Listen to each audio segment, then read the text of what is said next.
नमस्कार, जय जगन्नाथ। ये कार्यक्रम शुरू करने से पहले मैं गौरीशंकर आप सबको स्वागत करता हूँ। आज मैं आपके पास उत्तम व्यवहार और उत्तम वचन का सुफल के बारे में कुछ बात रखूँगा। रामबदन और हरजीवन दोनों सगे भाई थे। उन दोनों का खेती का काम था। दोनों में बड़ा प्रेम था।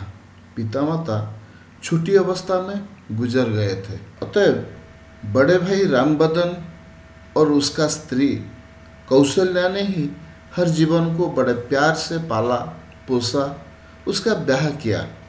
हरजीवन का स्त्री गौरी घर आई। वह कुछ ईर्ष्यालु तथा कड़े मिजाज की थी। वह अपनी जेठानी तथा उसके दोनों बच्चे रामू और पमिया के साथ रूखा व्यवहार करती।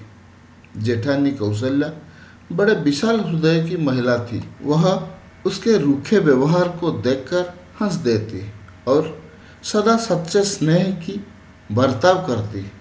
उसके दोषों को छिपाती। पति के सामने उसकी जरा भी निंदा नहीं करती, बल्कि उसके गुणों की प्रशंसा करती।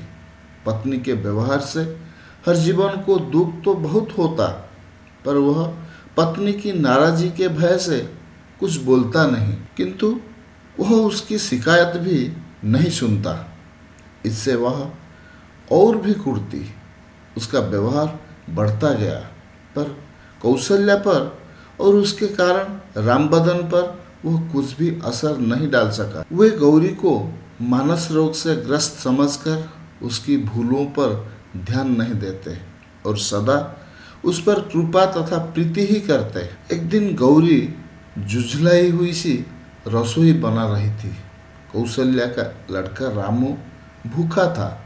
निर्दोष बच्चे के मन में कोई भेदभाव नहीं था। वह जैसा माँ को समझता वैसा ही चाची को भी।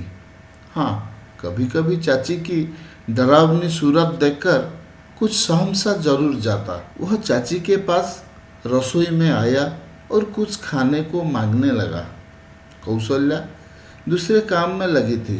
घर पर पुरुषों में भी कोई नहीं था। गौरी ने बच्चे को धुतकार दिया और कहा, सीधा सा यहाँ से चला जा।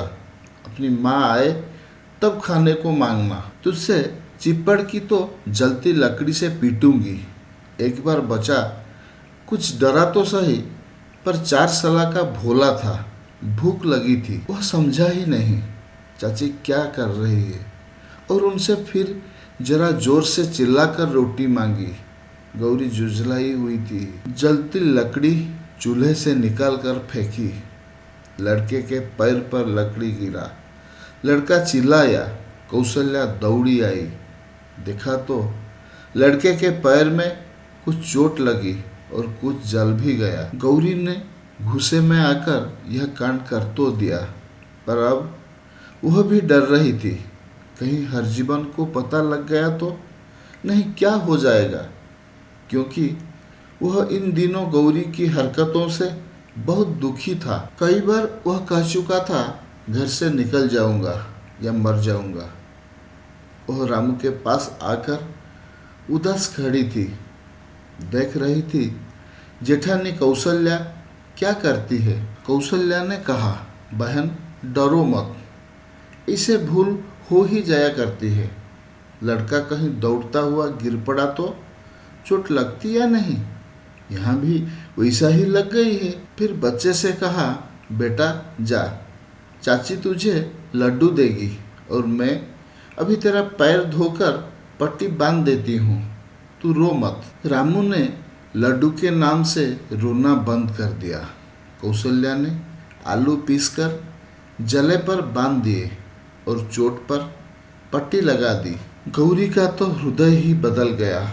उसने सोचा, आज तक दुर्व्यवहार करने में कोई कसर नहीं रखी, पर सहन करने में कौशल्या मुझसे बहुत आगे बढ़ गई। आज तो मेरे दुर्व्यवहार की सीमा ही नहीं रही। इतने पर भी कौशल्या का यह सद्व्यवहार, यह शांति और मेरे प्रति यह स्नेह, उसका हृदय द्रवित हो गया। आंखों से अनुताप और श्रद्धा के मिश्रित आंसू बह चले। वह दौड़कर लड्डू लाई और अपनी गोद में बैठाकर बड़े प्यार से रामू को खिलाने लगी। इतने में दोनों भाई घर आ गए। उन्होंने रामू को गौरी के गोद में बैठे लड्डू खाते देखा तो वे चकित हो गए। गौरी ने सलज भाव से मुंह फिरा लिया। कौशल्या बोली, धूप के लिए अंगारे ला रही थी। रास्ते में एक अंगारा गिर गया। रामू दौड़ा आ रहा था। अंगारा छूते ही चिल्लाकर गिर गया। जरा सी चोट लग गई और कुछ जल गया। गौरी ने दौड़कर मरहम पट्टी कर दी और अब बड़े स्नेह से वह अपने बेटे को लड्डू खिला रही है। सचमुच रामू आज गौरी का लाडला बेटा हो गया।